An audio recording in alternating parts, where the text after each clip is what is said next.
What's app کا استعمال کرتے ہیں, سوشل میڈیا فیس بک کا استعمال کرتے ہیں, تو اردو رسم الخط کا استعمال کریں, اردو زیادہ سے زیادہ لکھیں.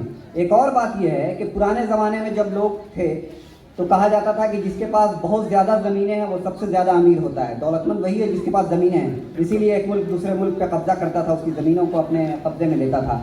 بعد کے دنوں میں ہوا کہ جس کے پاس مشینیں زیادہ ہے وہ کامیاب ہے اور وہ سب سے زیادہ پاورفل ہے, تو لوگوں نے انڈسٹریاں لگائیں, مشینیں لگائیں. لیکن آج ماحول بالکل بدل گیا ہے, بالکل تبدیل ہو گیا ہے. آج جس کے پاس ڈیٹا سب سے زیادہ ہے, جس کے پاس معلومات کے ذخائر سب سے زیادہ ہے, وہ سب سے زیادہ امیر ہے. کیا بات. آپ سب کو معلوم ہوگا, ہو سکتا ہے آپ سب جانتے ہوں گے, ایک ٹویٹر کا مالک ایلون مسک نام ہے ان کا, $4400 بلین میں 44 بلین میں انہوں نے ٹویٹر خریدا ہے, جو ہندوستانی روپے میں اس کی قیمت 4400 کروڑ بنتی ہے.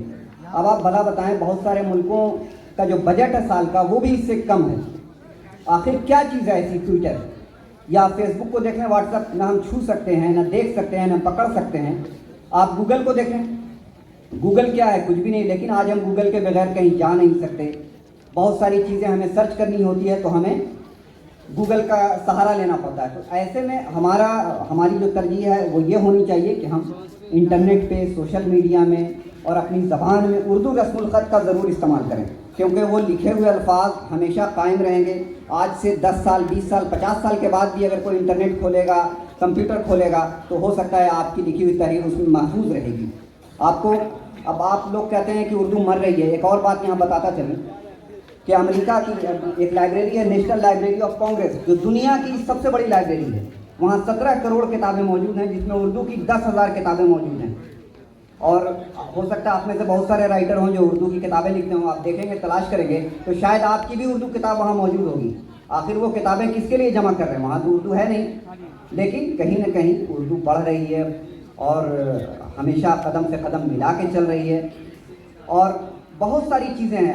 خود میرے پاس جو موبائل ہے, میرے موبائل میں 70,000 اردو کی کتابیں اپنے ساتھ لے کے چلتا ہوں. یہ فائدہ ہے. آج 21ویں صدی میں یہ ترقی ہے اردو کی. آج سے پہلے ایسا ممکن نہیں تھا, لیکن سارے لوگ ظاہر نہیں واقف ہیں.